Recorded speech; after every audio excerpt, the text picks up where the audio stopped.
Coming up, Red Alert 3 has taken real-time strategy to new heights with its cooperative campaign and multiplayer.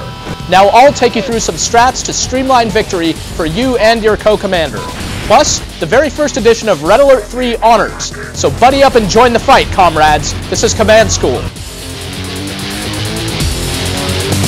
You're watching Command School. I'm Greg Kasavin. This is the first episode of our ongoing coverage of CNC Red Alert 3, the latest and greatest from the CNC Brain Trust. Cooperative multiplayer is nothing new to RTS, but Red Alert 3's groundbreaking co-op campaign mode ups the ante.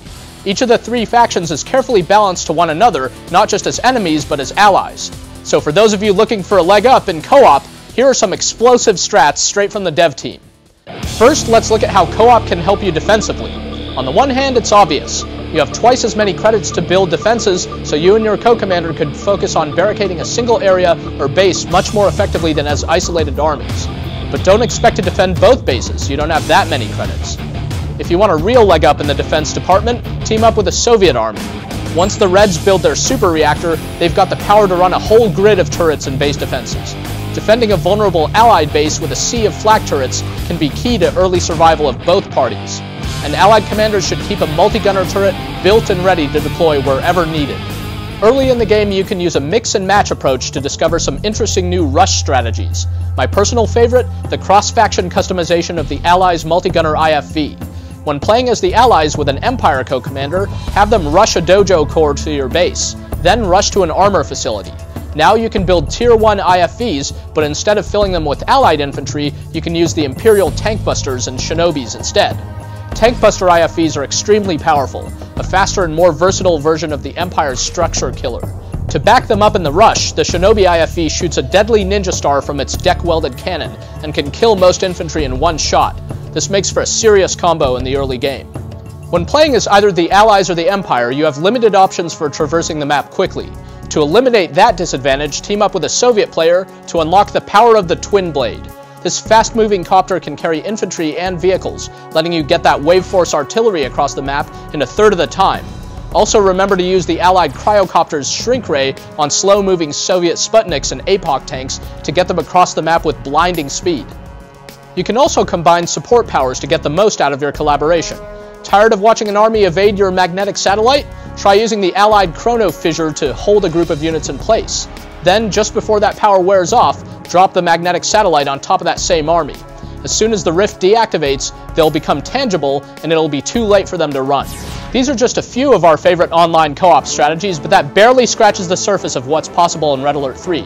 If you've got a killer multiplayer strat that you want to share, save your replays and send them over to commandschool@ea.com for a chance to be featured here on Command School.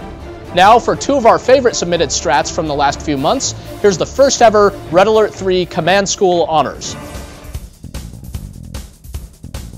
We have two clever chrono strats for the Allies in this month's Honors. Our first Honors strategy was submitted by D. Dennis and features a clever usage of the Allies' chrono swap support power. This strat can be pulled off early in the game, and the only key units needed are a scout, an engineer, a couple of riptides, and a distraction force of infantry. Also, obviously, make sure you have the chrono swap. Now send that scout to a hidden location, and send your riptides filled with infantry and engineers to the back of your enemy's base. Before they get spotted, send the distraction force to the front. If they do their job, the transports will walk right in the back, and your engineer can take the enemy conyard. Make sure to pack it up into an MCV, then quickly chrono swap the scout and the stolen MCV, and you'll now have a mobile base anywhere on the map, and your enemy won't have any way to recover. Our second strat comes from Rucario, and features a different use of the Allied chrono powers. The time bomb can be extremely useful, but at each higher level the enemy has more and more time to escape the blast radius. But with the chronosphere, you can teleport the bomb into an enemy base right before it explodes. This way they'll never see the destruction coming. You can take out an enemy armada, a tank mass, or even a super reactor, but don't wait too long to make the teleport, because you don't want that time bomb going off in your base. Well, that's all the time we have here on Command School, so be sure to battlecast your matches and send your best strats to commandschool@ea.com. And remember, defeats can be just as educational as victories, so don't be afraid to get owned once in a while, just, not too often. Dev tested, player approved. For Command & Conquer TV, I'm Greg Kasavin.